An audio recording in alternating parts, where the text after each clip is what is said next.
Between 2012 and 2018, Georgia was one of the few countries in the world that had more than one capital city.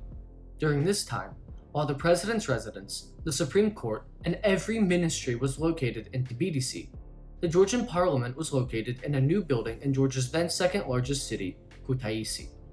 This decision was welcomed by Kutaisi's 150,000 residents, but was met with disdain and cynicism from the rest of the country, especially residents from Tbilisi, who saw the move as a waste of public money. Why was the country's parliament moved to Kutaisi, and why did it return back to Tbilisi? Part of the answer to this question lies in the structure of the Georgian economy. Georgia's economy was, and still is, uneven.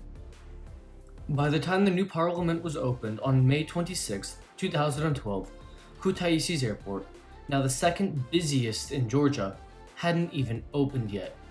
In 2012, Tbilisi accounted for 74% of Georgia's foreign direct investment and was around 47% of Georgia's GDP, despite Tbilisi having had only around 33% of the country's population. The ruling party at the time, the United National Movement, headed by then-President Mikhail Saakashvili, had wished to address this problem. Mikhail Saakashvili argued that by moving the Georgian parliament 220 kilometers or 140 miles from Tbilisi to Kutaisi, more economic development would occur in Kutaisi and western Georgia as a whole, especially as members of parliament moved to Kutaisi, therefore bringing with them higher salaries and a demand for higher quality of goods and services. Overall, it was thought that by having the parliament in Kutaisi also meant that foreign dignitaries and their press entourages, foreign business people, and other government personnel would visit the city, which would be a boon for the local economy. Another reason for this move can be found in the personality of Mikhail Saakashvili himself. He was fond of showcase projects, such as the Ablaze Presidential Palace, Routledge Park, and the Tbilisi Justice Hall. The common theme throughout these structures is the usage of glass and transparent materials, made to be the manifestation of Georgia's new identity as a transparent, modern, European democracy. As such, the parliament building in Kutaisi is composed of a large glass dome with white roofing, making it the greatest symbol of the changes brought to Georgia by the United National Movement and Mikhail Saakashvili.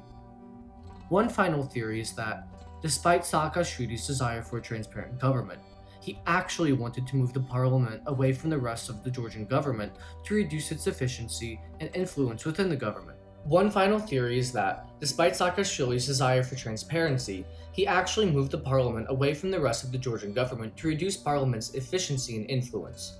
This theory is bolstered by the numerous scandals which had hit Saakashvili and his party, such as the violent dispersal of peaceful protests in Tbilisi on November 7, 2007, and Saakashvili's failure in the 2008 war. By the end of Saakashvili's second term as president, he was widely regarded as having reverted back to the very type of politician which he had sought to eradicate from Georgia. Regardless of the reason why parliament was moved, it quickly became obvious that it would not remain in Kutaisi.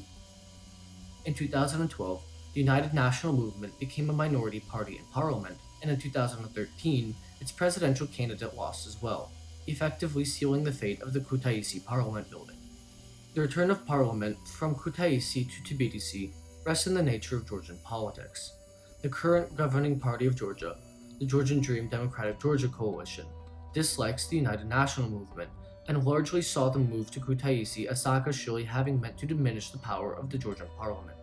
To add further insult to injury, the members of parliament didn't move to Kutaisi as was intended, largely because they viewed Kutaisi as too much of a provincial town and too inconvenient considering their occupation. This was inefficient, especially considering the Georgian Dream's desire to switch Georgia to a fully parliamentary democracy. Finally was the inefficiency of the building itself. The main structure is a large glass dome that surrounds a small concrete building which contains the parliament chamber. The problem? The astronomical cost of keeping the building cool during the hot Kutaisi summers. In 2014, millions of dollars had to be spent to renovate the then 2-year-old building. Due to these reasons, the Parliament of Georgia was moved back to its original location on Routledge Avenue, leaving the $110 million structure and surrounding campus in Kutaisi largely unoccupied. The grounds are largely unkempt, The artificial ponds are empty and filled with water runoff, and the roof still leaks in the Parliament building itself. The future of the complex is currently up in the air. In September of 2018, the Georgian Interior Ministry stated that they would take ownership of the Kutaisi Parliament building. As of 2019, the buildings are still unused, making it Georgia's largest and most prominent Bridge to Nowhere project. Instead of promoting regional growth in western Georgia, the Parliament proved an expensive and wasteful showpiece. Perhaps future efforts, either by the Georgian government or by private entrepreneurs, can give this complex a new purpose.